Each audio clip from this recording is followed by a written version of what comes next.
우리가 살아가면서 여러 가지 질문을 하면서 살 수가 있습니다. 그중에 특별히 우리의 존재, 나는 누구인가, 그러나 무엇을 하면서 살아가야 하는가, 이 질문은 아마도 평생에 우리가 이렇게 궁금증을 가지고 살아가는 문제가 아닐까 생각을 합니다. 어떤 직업적인 그런 질문을 떠나서요. 그러니까 내가 무엇을 하면서 먹고 살아야 하는가, 내가 무슨 직업을 가져야 하는가, 그런 문제가 아닌 도대체 내가 무엇을 위해서 살아가야 하는가, 좀 더 근본적으로 우리 존재에 대한 질문을 오늘 좀 하려고 합니다. 그래서 우리가 우리 인간, 나 자신, 나는 누구인가라는 질문에 대해서 답하기 위해서는 먼저 우리가 한 가지 질문을 던져야 되는데, 그게 뭐냐면 하나님은 누구신가? 이 질문을 먼저 우리가 던져보아야 합니다. 하나님은 누구실까? 우리가 잘 아는 이제 창세기, 이 성경의 제일 첫 부분에 보면 이런 선포로 이제 성경이 시작이 됩니다. 태초에 하나님이 천지를 창조하시니라. 이 말씀이 무슨 말씀이냐면요, 하나님께서 천지를 창조하셨다는 거예요. 그것도 무슨 말입니까? 하나님이 모든 것들을 만드셨다는 것이고 하나님이 모든 만물의 주인이시라는 거예요. 하나님이 이 모든 것들의 주인이시고 모든 것이 하나님께 속해 있다라는 이야기입니다. 그 안에 우리도 들어가는 거예요. 그래서 우리 인간들도 주인이 아닙니다. 이 세상의 주인이 아니고 우리는 하나님께 속한 사람들입니다. 하나님께 속해 있는 우리도 피조물이라는 것이죠. 근데 우리가 착각을 하기가 쉽습니다. 우리가 주인이라고. 사탄이 요거를 또 귀신같이 알아요. 사탄이 우리 인간들을 유혹할 때 그런 방법을 굉장히 잘 씁니다. 우리 믿음의 선조 이렇게 쭉쭉쭉 올라가다 보면은 아담과 하와가 나오죠. 근데 그 아담과 하와에게 사탄이 어떻게 접근을 했느냐? 이제 교묘하게 미혹을 하면서 접근을 합니다. 묻죠. 하나님께서 정말로 이 동산에 있는 모든 나무의 실과를 먹지 말라고 하셨느냐? 이제 하와가 아니다, 우리가 모든 것들을 다 먹을 수는 있으나 동산 중앙에 있는 나무 그 열매만은 하나님께서 먹지 말라고 하셨다. 혹시나 그걸 먹으면은 죽을까 한다, 하나님께서 그렇게 말씀을 하셨다, 이렇게 이야기를 하니까 사탄이 그렇지 않다, 너희가 그것을 먹는 날에 절대로 죽지 않을 것이고 대신에 너희의 눈이 밝아져서 너희가 하나님과 같이 되고 너희가 선악을 알게 될 것이다. 사탄이 이런 이야기를 했습니다. 그게 뭐냐면, 여기 사탄이 그 미혹을 할 때 잘 들어보시면 하나님의 존재를 부인하지 않았어요. 그죠? 하나님이 없다라고 이야기하지 않았습니다. 그리고 자기를 숭배하라고 이야기하지 않았어요. 하나님도 계시고 나를 숭배하라 이런 얘기도 안 하고 무슨 이야기를 했냐면, 내가 그 선악과를 따먹고 네가 하나님처럼 되고 네 눈이 밝아질 거다. 네가 하나님과 같이 될 거다. 사탄이 그렇게 유혹을 했다니까요. 끊임없이. 그게 무슨 말이냐면 결국에는 네가 하나님이 되라. 네가 네 인생의 주인이 되라. 사탄이 이렇게 우리를 유혹한다는 겁니다. 혹시나 이 자리 가운데 있는 여러분들 중에 내 인생의 주인은 나다, 이 세상은 내가 중심이다, 이렇게 생각하고 살아오고 계시는 분이 계시다면 한번 곰곰이 생각해 봐야 됩니다. 그 생각이 과연 하나님으로부터 온 것인가, 아니면 사탄으로부터 온 것인가. 그래서 우리가 본론으로 들어가서 그럼 과연 우리의 존재는 무엇인가, 우리는 도대체 어떻게 살아가야 하는가 라는 질문을 던졌을 때 이런 대답을 할 수가 있습니다. 뭐냐면, 우리는 하나님께로부터 명령을 받은 청직이다. 그러니까 주인이 아니라는 거죠. 이 세상의 만물의 주인은 하나님이시기 때문에 우리는 주인은 아닌데, 우리는 뭐냐?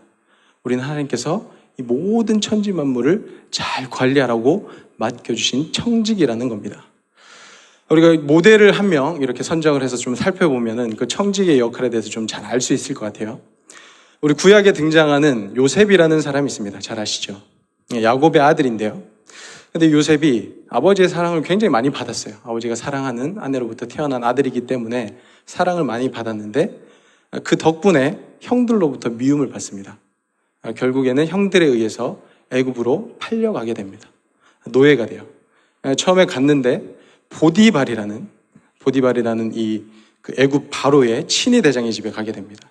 근데 노예로 갔으니까 열심히 이제 잡일들을 하는 거죠. 노예로서 열심히 이렇게 일들을 하는데 하나님께서 이 요셉과 함께 하시자 이 요셉이 하는 모든 것들이 다 형통한 거예요.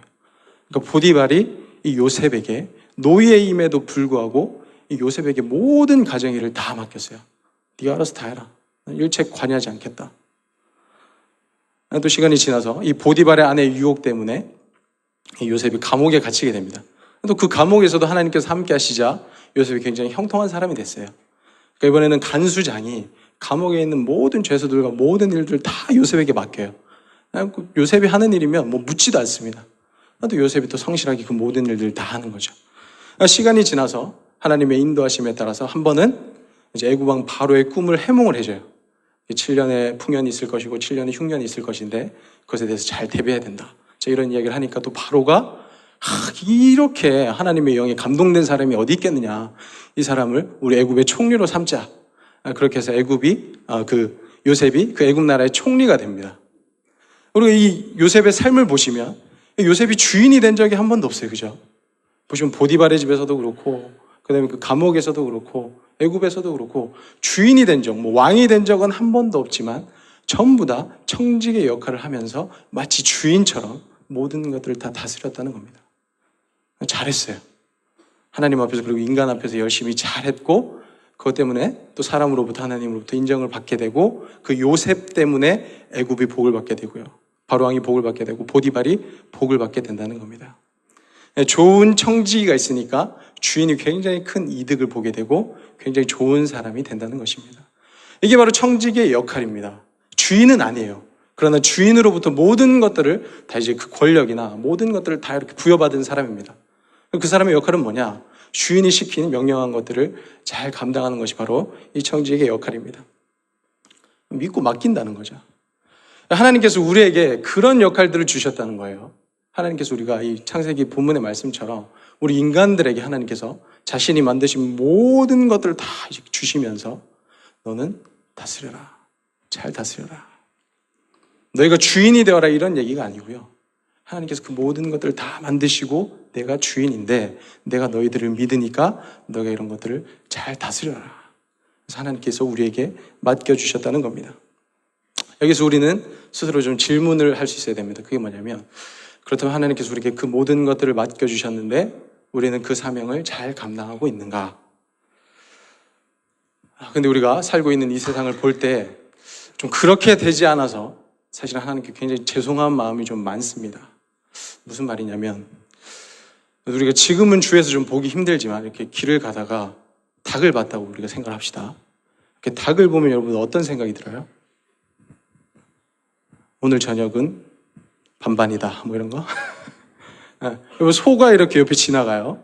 무슨 생각을 합니까? 스테이크 생각이 나고 돼지가 이렇게 딱 지나가면은 오늘 저녁은 삼겹살이다 뭐 이런 거. 개가 이렇게 딱 지나가요. 얘기하지 않겠습니다. 그런 것들. 그리고 더 나가서 우리 주변에 굉장히 가까이 있는 우리 작은 친구들, 벌레들.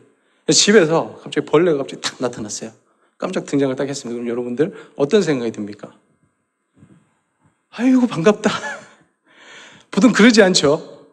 놀랍니다. 놀래가지고 이 약 어디 있냐고. 그렇다는 거예요. 그 모든 것들을 만약에 우리가 그런 것들을 봤을 때 하나님의 창조물들을 봤을 때 우리가 단지 하나의 음식이나 식품 정도 정말로 얘네들은 병균을 옮기는 더러운 것들 정말 필요 없는 것들 우리가 거기까지만 생각한다면 하나님께서 우리에게 주신 그 사명 그 소명을 제대로 깨닫지 못하고 있다는 겁니다. 얼마 전에 제가 그 전주 MBC에서 만든 다큐멘터리가 있습니다. 육식의 반란이라는 다큐멘터리가 있는데 여러분들 중에 혹시 보신 분들이 있는지 모르겠습니다. 근데 거기에 보면 여러 가지 이야기들이 막 많이 나와요. 막 많이 나오는데 그래서 제가 충격을 받으면서 봤던 건 뭐냐면 인터넷에서 그런 동영상이 많이 돌아다니는데요. 이 동물들이 어떻게 사육되고 있는지 아세요? 우리가 생각하기에는 굉장히 큰 초원에 이렇게 방목이 탁 돼서 풀을 이렇게 여유롭게 뜯어먹고 이런 애들이 우리가 이렇게 먹는 고기로 올 것 같죠. 근데 대부분은 그렇지 않습니다. 이 모든 것들이 이제 대형화가 되고 그다음에 공장화가 되다 보니까 이 동물들을 생산하는 것도 전부 다 마치 공장처럼 기계를 찍어내듯이 이렇게 찍어내는 거예요. 그래서 수많은 동물들을 굉장히 좁은 우리 안에 이렇게 가둬놓고 매일같이 하는 거는 먹이고 살찌우고 잠재우고 이거밖에 없는 거예요. 걔들은 평생에 그 좁은 울타리 안에서 살만 찌고 있다가 어느 정도 이제 음식이 됐다. 아니 이제 팔릴만 하다 싶으면 이제 그것들 다 도살장으로 보낸다는 겁니다. 뭐 소도 그렇고 닭도 그렇고 그러다 보니까 뭐 한 번 이렇게 뭐 조류 독감이나 이런 게 돌면은 다 폐사하게 되는 거죠. 또 다 폐사하면 그것들을 또 이렇게 시중에 내거나 다른 곳으로 옮기면 안 되니까 전부 다 또 그 안에서 다 죽이고 살처분을 하고 그런 일들이 있다는 것입니다. 전부 다 그냥 여러분 보면 인간의 욕심에 의해서 하나님께서 우리에게 잘 다스리라고 했던 그 모든 동물들이 우리 그냥 돈벌이 수단밖에 안 된 거예요. 생명이 소중한 줄 모르는 거예요. 걔네들 우리의 음식, 돈을 벌어주는 그냥 그 하나의 수단, 그 정도밖에 안 된다는 겁니다. 우리가 생각하기 싫겠지만 벌레를 한번 생각을 해봅시다. 벌레가 이뻐요, 귀여워요? 앙증맞아요. 별로 우리가 그렇게 생각하지 않죠? 우리가 더 나가서 왜곡된 시선을 가지고 있습니다. 벌레들은 천하에 쓸모없는 존재들이다. 특히나 집에 자주 등장하는 바퀴벌레, 뭐 개미, 이런 것들은 도대체 왜 하나님께서 만드셔가지고 이런 쓸데없는 것들을 만드셨느냐? 하나님께서 그거 만드신 거예요. 그죠? 하나님의 작품입니다. 하나님께서 쓸데없는 것들을 만드셨을까요? 그렇지 않다는 거예요. 여기서부터 우리는 다시 생각을 해야 된다는 겁니다. 그런 것들을 하나님께서 만드신 이유와 목적이 분명히 있는 거예요. 근데 우리는 몰라요. 그래서 그런 것들을 무시하고 함부로 죽이고 하는데 그거는 하나님의 그 작품들을 막 우리가 아무 생각 없이 죽이는 거랑 같다는 겁니다. 물론 이런 얘기를 하면 여러분들 받아들이기 힘드시겠죠. 저도 알아요. 저도 그랬어요. 근데 우리가 성경을 제대로 알게 되고 우리가 제일 처음 신앙 고백, 사도신경으로 신앙 고백을 할 때 우리가 믿는 하나님이 어떤 하나님이십니까? 전능하시고 천지 만물을 모두 창조하신 그 하나님 아버지를 내가 믿습니다. 전부 다 하나님의 창조 작품이라는 거예요.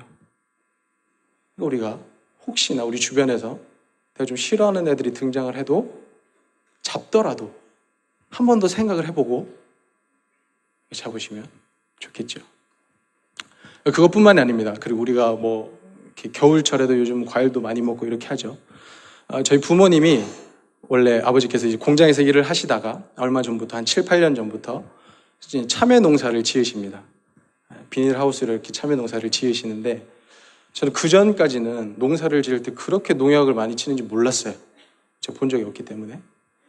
근데 이게 비닐하우스고 제철 과일이 아니다 보니까 어떤 병에도 굉장히 약하고요. 자라나는 게 굉장히 힘듭니다. 그래서 약을 엄청 많이 쳐요. 상상하는 것 이상으로 많이 칩니다. 물론 이제 농약을 파는 데서는 이거는 뭐 무해하다, 인체에 무해하다 이렇게 이야기를 하기도 하고 그렇게 해서 뭐 이제 치는 거긴 하지만 꽤 많이 쳐요. 그래서 보통 보면은 그렇게 하우스나 이렇게 재배되는 그 작물들이 땅의 힘이 아니라 여러분 어떤 비료의 힘이나 아니면 약의 힘으로 크는 거예요. 그런 것들 때문에 우리가 물론 이제 과일들을 먹기 힘들 때 먹게는 되는 거죠. 근데 과연 그런 것들이 건강할까? 하나님께서 그것들 정말로 기뻐하실까? 라고 생각을 해보면 아닌 것 같다는 거죠. 근데 이미 우리가 어떤 과일이나 아니면 이런 농업 사회에서는 그 이미 약 없이는 농사를 지을 수 없다. 이런 것들이 사람 생각에 가득해요. 왜냐하면 농약을 치지 않으면은 얘네들이 뭔가 상하게 되고 병하게 되고 그럼 죽고 그럼 돈을 못 버니까 어쩔 수 없이 이제 농약을 치게 되는 거죠. 근데 이런 것에 대해서 어떤 사람, 일본의 기무라 아키노리라는 사람이 있습니다. 이 사람은 기적의 사과로 유명한 사람인데 그 사람이 이제 그 사과 재배를 했어요. 사과 재배를 했는데 자기 아내 되는 사람이 약을 치면 거기에 이제 반응이 너무 심한 거예요. 계속 이제 막 아파하고 안 좋아하니까 우리가 약 없이 한번 사과 농사를 지어보자. 아무도 그렇게 하지 않았어요. 그 일본에 있는 그곳에서 아무도 그렇게 하지 않았는데 이 사람이 그렇게 한번 해보자 했어요. 1년, 2년 농약 없이 농약 대체로 다른 약들을 이렇게 막 써보는 겁니다. 뭐 살충제 뭐 다른 것들 막 써보고 식초를 막 써보고 막 해보니까 하는 족족 다 망하는 거예요. 제대로 안 되는 거예요. 1년이 지나고 2년이 지나고 뭐 5년이 지나고 시간이 지날수록 돈이 들어오는 건 없고 나가기만 하니까 계속 이제 빚이 많이 생기는 겁니다. 그런데 또 이 자존심이 있어서 이걸 또 중간에 꺾지를 못하는 거예요. 끝까지 하다가 안 돼서 이렇게 살 바에 그냥 죽어버리자. 그리고 이제 자살을 하기 위해서 이렇게 산에 올라갔어요. 산에 이렇게 딱 올라갔는데 그래서 도토리 나무를 하나 본 거예요. 근데 분명히 거기는 농약을 치지 않아요. 그죠? 약도 치지 않고 사람이 뭐 이렇게 제초를 하는 것도 아니고 어떤 잡초를 제거하는 것도 아니고 근데 나무가 잘 자라고 있고 열매가 맺히고 있다는 거예요. 그 사람이 가서 보니까 결국에 뭐가 달랐느냐? 흙이 달랐다는 거예요. 흙이. 그래서 이 사람이 자기 밭에 와서 흙을 바꾸는 작업을 했습니다. 잡초나 이런 것들 그냥 그대로 다 내버려뒀어요. 벌레나 이런 것들 잡지 않았습니다. 그냥 그대로 다 내버려뒀어요. 그러니까 놀랍게도 흙이 변화가 됐어요. 그리고 이 사과나무가 뿌리를 더 깊게 내린 겁니다. 뿌리가 더 깊으니까 영양분을 더 많이 빨아들이게 되고, 그러면서 이 나무 자체가 면역력이 굉장히 강해진 거예요. 그래서 병이 와도 그 병을 스스로 이기는 거예요. 놀랍죠? 네. 놀라운데 여러분, 사실은 당연한 거죠. 왜? 하나님께서 그렇게 만드셨으니까. 하나님께서 뭐 농약을 치라고 하시지 않았잖아요. 근데 인간의 욕심에 의해서 정말 이 상하지 않은 그런 열매들을 맺기 위해서, 아니면 좀 더 빨리 이것들을 키우기 위해서 인간의 욕심이 들어가니까 이 열매들이, 이상한 열매들이 막 맺혀진다는 겁니다. 그래서 이 가무라시에 이 사과를 가지고 만든 스프를 파는 레스토랑이 있어요. 근데 그걸 먹기 위해서는 한 반년 전부터 이렇게 예약을 해야 된답니다. 그만큼 이제 사람들에게 인기가 많고요. 한 2년 정도가 지나도 그 사과가 썩지 않는데요. 놀랍죠? 집에 가서 한번 찾아보시면 나와요. 기적의 사과나 아니면 그런 것들을 찾아보시면 나옵니다. 2년이 지나도 썩지 않는 거예요. 어떻게 보면 그게 당연한 거예요. 하나님께서 그렇게 만드셨기 때문에. 이런 상황, 우리가 살고 있는 이 시대 가운데 모든 것들이 정말 우리가 돈 때문에 동물들을 막 압제하고 있고, 그 정말 피조물들이 하나님의 자녀들, 하나님의 아들들이 나타나기를 고대하면서 신음하고 고통하는 이 시대 가운데 하나님께서 과연 우리에게 뭐라고 얘기하실까요? 우리에게 그 모든 것들을 잘 다스리라고 맡겨두셨는데 하나님께서 딱 보시니까 동물들이 그 좁은 울타리 안에서 정말 그 온갖 그들이 이렇게 배설해 놓은 그것들 안에서 얘네들이 그냥 먹고 자고, 그냥 그 안에 갇혀가지고 정말 자유로도 누리지 못한 채 그렇게 식량으로 길러지는 것들 하나님께서 보시는 거예요.